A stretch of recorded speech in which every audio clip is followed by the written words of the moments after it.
पापी के संहार करेले संतन के रखवाला, जम दिगिन के पुत्र गुरु जी जे कर डमरू वाला। पापी के संहार करेले संतन के रखवाला, जम दिगिन के पुत्र गुरु जी जे कर डमरू वाला। हर्षा हाथे तिलक चंदन के माथे, कान्हे शिव जी के धनुष रहेला। परशुराम जी के चेला,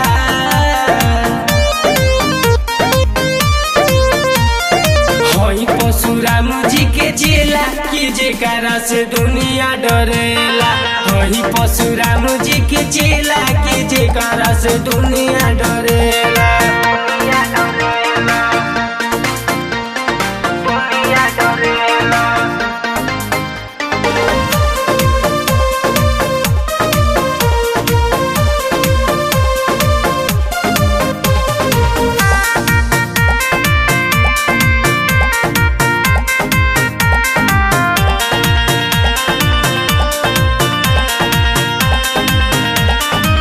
इज्जत से रहब त इज्जत दियाई, ढेर ठोठी अइब त जइब थुराई।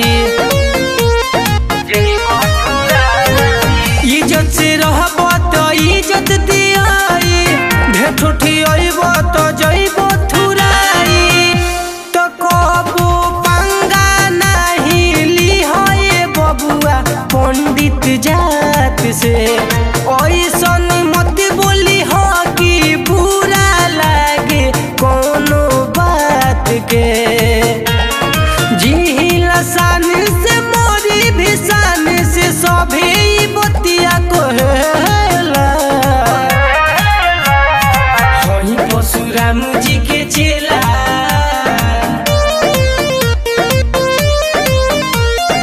होई परशुराम जी के चेला, कि जेकरा से दुनिया डरेला। होई परशुराम जी के चेला, कि जेकरा से दुनिया डरेला।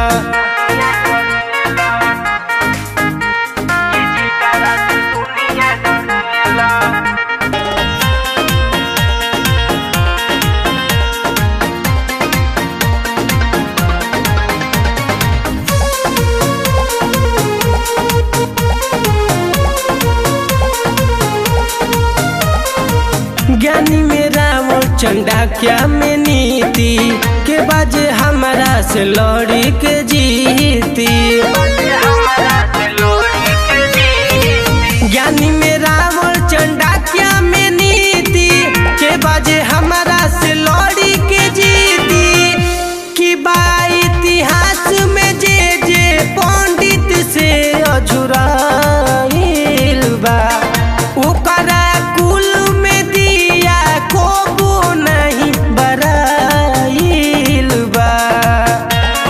मिठू के बतिया के बनिलो ना गोठिया, कोबो ना करी हो झमेला।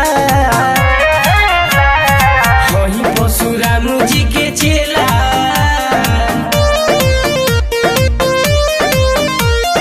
होई परशुराम जी के चेला, कि जेकरा से दुनिया डरेला।